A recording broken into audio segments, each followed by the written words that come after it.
Taga lang, taga lang. Oh. Okay. Taga lang, oh. Yung kanina, lupit eh. Ayan, sige, tumbling.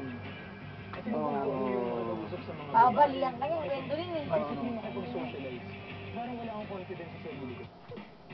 Dito ka galing. Naisipan ni JP na mag-undergo Ayan, sa dito. date coaching sessions ni Rayu para daw ma-improve ang kanyang skills sa panliligaw.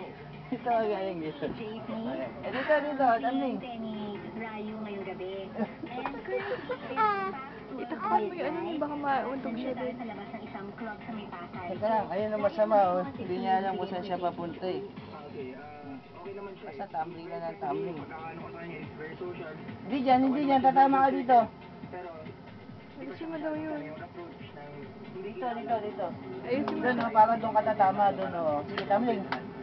unang-una mong, ang rule number one, step number one is get her attention. Alright. Your opener doesn't matter kapag hindi nga narinig. Okay? So, unang-una, kailangan malakas yung attention mo. Whether attention Si Ben tumbling, oo. hindi mo siya dito, or Pabalik tayo mo. kailangan mapunta niya. So, JB, good luck and dito lang ako sa bana. Antayin ko yung balita mo. So, tama din pa kayo. Ano po, eh.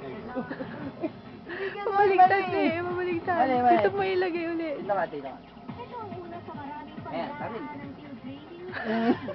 Kaya naman pagpasok ni JP sa club, agad na siyang umisapat ng trip na kanyang natipuhan.